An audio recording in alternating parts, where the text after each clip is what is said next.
Bill Musgrave just did the unthinkable. He said the quiet part loud. And suddenly, the entire Cleveland Browns operation, it's looking less like a football team and more like a PR think tank with a playbook full of smoke and mirrors. Let's rewind for a second and really sit in the absurdity of what's happening. You're Shedeur Sanders, star quarterback at Jackson State, headliner at Colorado under one of the most recognizable names in football history, Deion Primetime Sanders. Your games are viral events. Your jersey is flying off shelves. Your highlights are all over SportsCenter. You're not just a player. You're a brand. You walk into the NFL not as a prospect hoping to prove himself, but as a known entity with sky-high expectations. If you're into the real story and all the messy twists they don't show on highlight reels, go ahead and subscribe. And if you're sticking around to see how this Browns QB chaos plays out, you should definitely be subscribed. So when the Browns picked you up, fans were hyped. Not just Cleveland fans, NFL fans. Because say what you want about his style or his swagger, Shedeur has it. That mix of poise, presence, and upside that franchises build around. Or at least, franchises with vision. But what's become painfully clear, thanks to Coach Musgrave's blisteringly honest admission, is that Cleveland doesn't have a vision. Or if they do, Shedeur's not part of it. Instead, he's getting what Musgrave called artificial reps theater. A show, something designed to look like development, while actually amounting to nothing at all. Translation? He's just there to wear the jersey and sell hope, not actually play football. You don't need to be a football genius to see what's wrong with that. Development, real development, isn't just about being in the room. It's about taking reps at game speed. It's about throwing to the actual receivers, behind the actual O-line, against the actual defense. It's about getting comfortable in chaos. It's reps with stakes. And Shedeur? He's getting the quarterback version of dress rehearsal. Lights on, no audience, no adrenaline, no consequence. So why? Why would a team bring in one of the most talked about young QBs in the country and then sideline him? Not just in terms of games, but in terms of actual practice development? That's where things get shady. Because what Bill Musgrave revealed wasn't just a practice schedule. It was a power structure. One that seems more interested in controlling the narrative than unleashing talent. One that says, sure, we'll bring in Shedeur Sanders, but we'll do it our way. And the worst part? They're pretending everything's fine. Publicly, the Browns keep saying all QBs are getting equal reps. They push the message that it's an open competition, that every guy has a shot.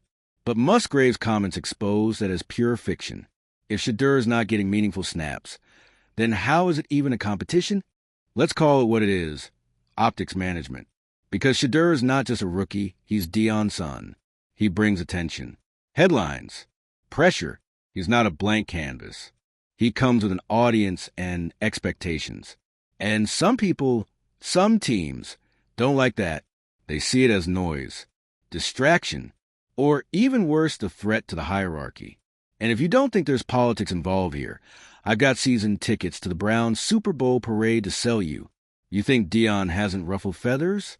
You think the NFL isn't watching how quickly he's reshaping the college football ecosystem? This man walks into Power 5 football, and suddenly Colorado becomes the most watched team in the country. Every game is a spectacle. Players want to follow him. Recruits want to wear his colors. And now his son walks into the NFL, ready to keep the primetime legacy alive?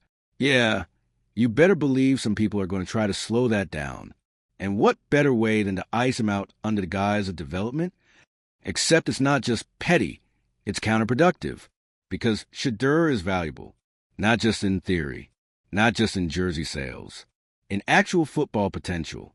And while the Browns are busy playing gatekeeper, other teams are watching closely. Every practice report that leaks, every vague statement from a front office, every hint that Shedeur is being stashed instead of developed. It adds fuel to the fire. Front offices around the league are already drawing up scenarios. If Cleveland won't use him, we will. And let's be real. There are at least a dozen teams that would jump at the chance to develop Shedeur properly. Teams that need a young, marketable QB with leadership skills and proven composure under pressure. Teams that don't have an entrenched starter. teams that would actually put him in meaningful reps instead of treating him like a mascot. Which brings us to the next big question. How long is Shedeur supposed to just sit and take it? So far, he's been a class act. No public outbursts. No cryptic Instagram posts. No passive-aggressive interviews. Just quiet professionalism. But silence doesn't mean satisfaction. And if this continues, you have to wonder how long until something gives. Maybe it's Shedeur speaking up. Maybe it's a leak from inside the locker room. Or maybe it's Dion himself, subtly applying pressure through media channels or private conversations with execs. Because let's not pretend Dion isn't still involved. You think he sent his son to the NFL with no plan? That man treats career building like a chess match. Every move is strategic. Every setback is temporary. He's not sitting back watching his son get sidelined without at least 3 backup plans. And one of those plans might include getting Shedeur out of Cleveland, which, let's be honest, could be a blessing in disguise. Because if the Browns are this unclear, this disorganized, this committed to keeping up appearances over actual player development, why stay? Why waste your prime learning years in a system that clearly doesn't believe in you? And yeah, the sit-and-wait narrative worked for QBs like Jordan Love and Aaron Rodgers. But let's not kid ourselves. Those guys were getting reps. Real ones, not the scout team fluff. They were being groomed, not buried. What's happening to Shedeur? It's closer to exile than grooming.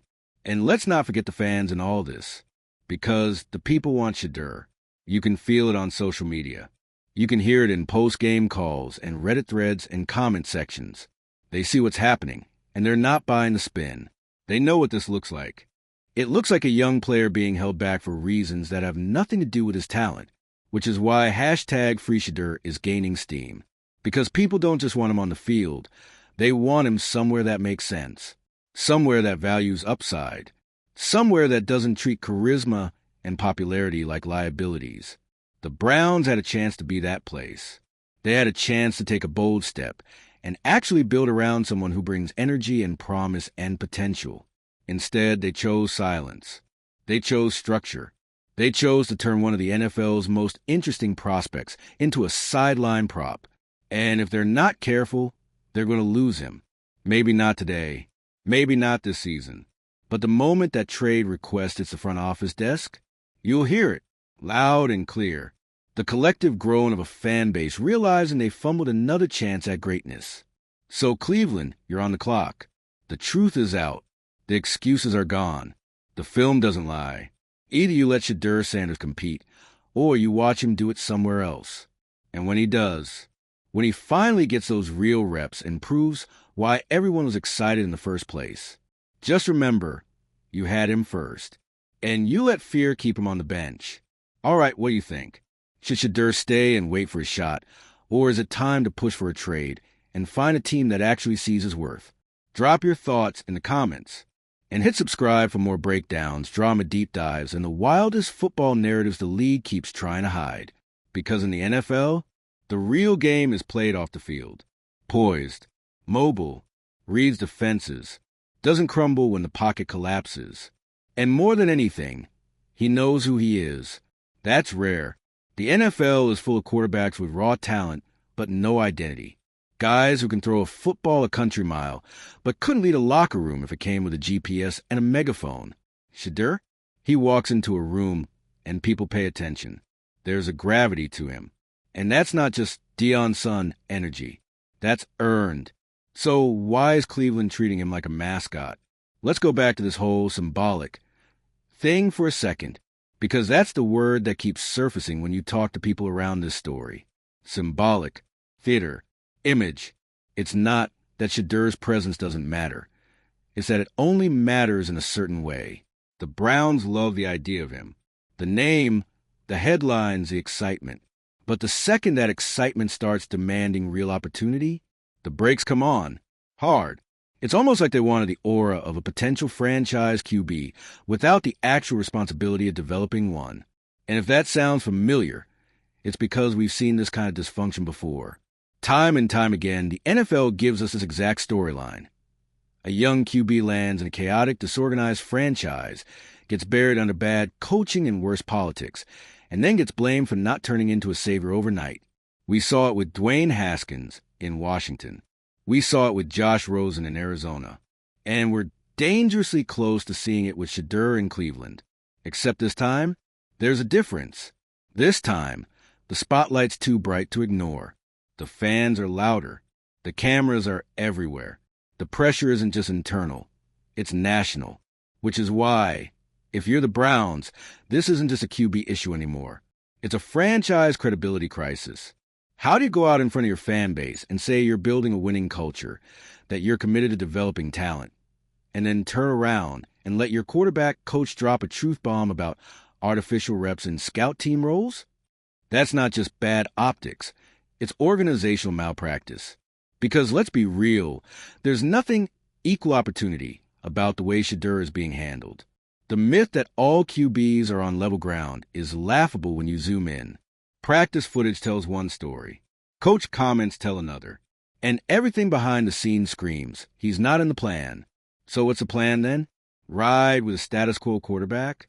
Keep the locker room quiet? Avoid rocking the boat? That might buy you time in September, but come November? Come week 10 when you're 4-6 and people are asking, why haven't we tried the kid yet? That's when reality hits like a blindside sack. Because you can't control the narrative forever. Not in this league. Eventually, performance talks. And right now, Shedeur hasn't even been allowed to speak. And let's just talk about the mental toll for a second. Because this isn't just about X's and O's or media spin. This is about a young player being systematically iced out, while pretending it's all part of the plan. Every day that goes by without meaningful reps, without clear feedback, without any sense of trajectory, it chips away at you. Even the most confident players start to second-guess themselves, not because they've lost faith in their ability, but because they're being gaslit by the system. And that's what this is. Gaslighting.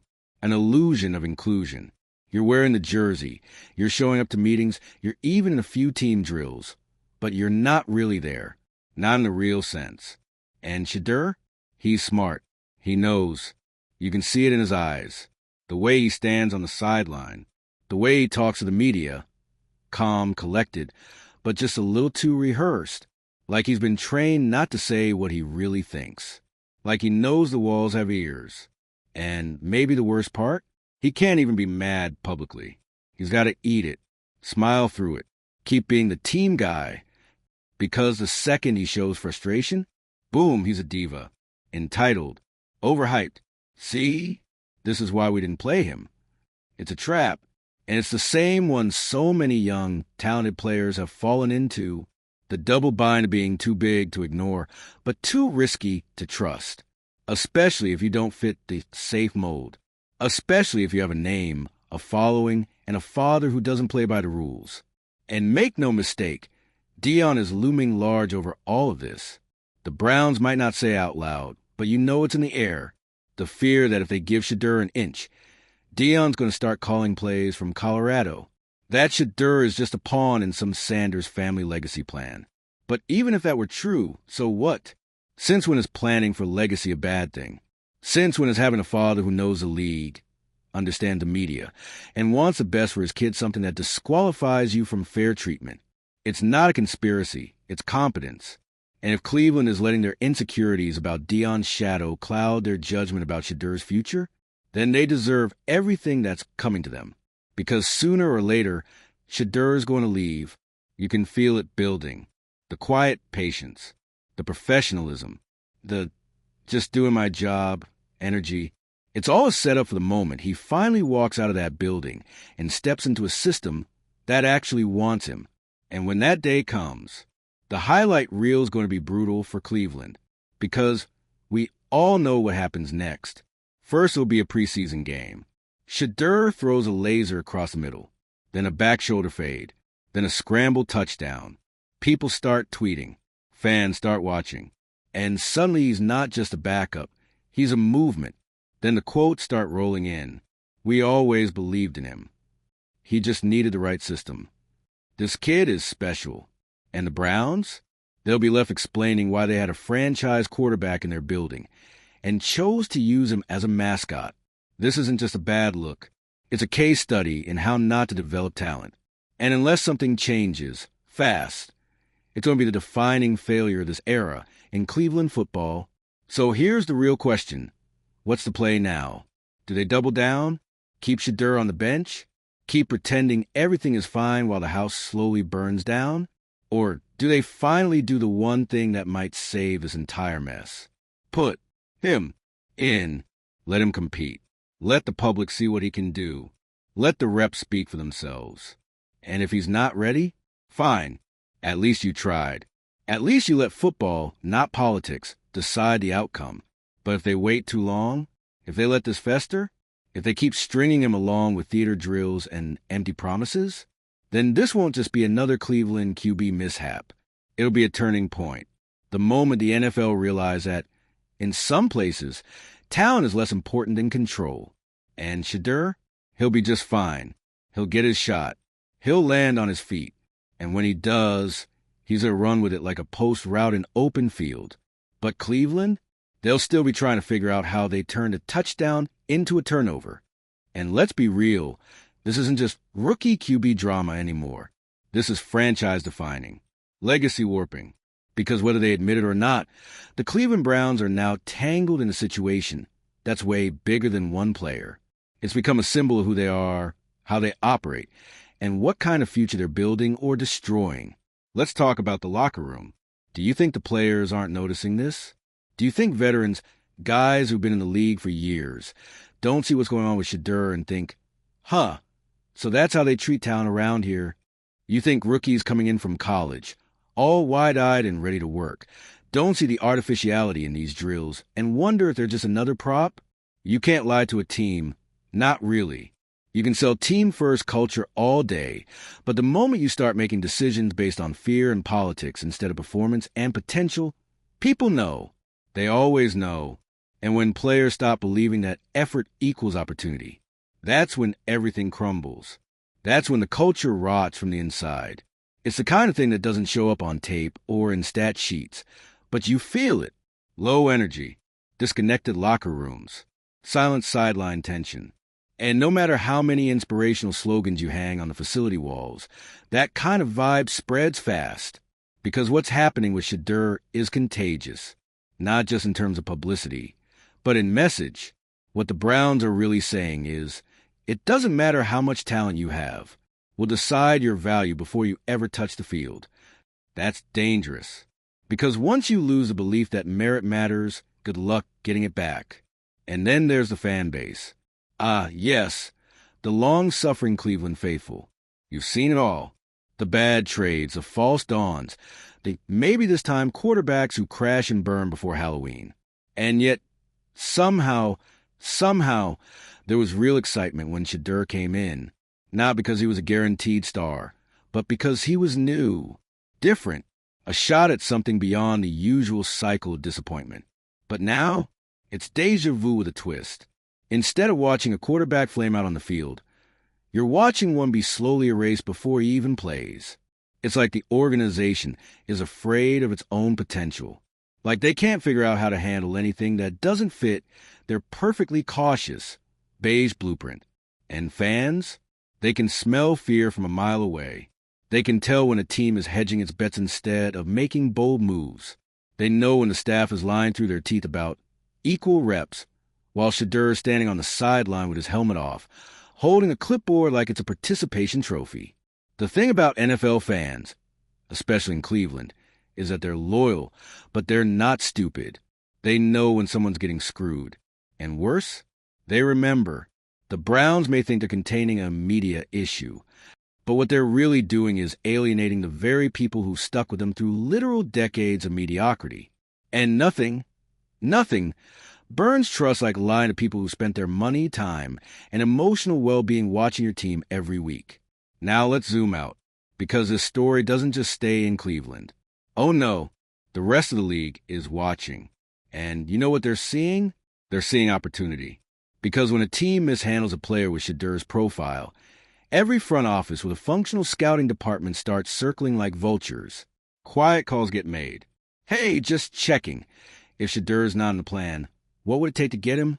It's not even shady. It's just business. And for teams with actual vision, teams that know how to nurture young talent, it's a gift.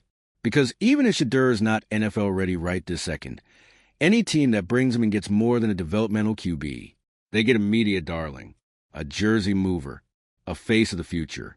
Someone who already knows what it means to lead, to be under scrutiny, to carry a legacy on his back and still show up. That kind of upside, you build around that. You don't hide it behind the third string line in practice and call it strategy. So when Cleveland finally lets go, there's going to be a feeding frenzy. And that's the part Browns fans should be terrified of. Because when Shedeur finally gets a shot somewhere else and flourishes, you're going to hear about it forever.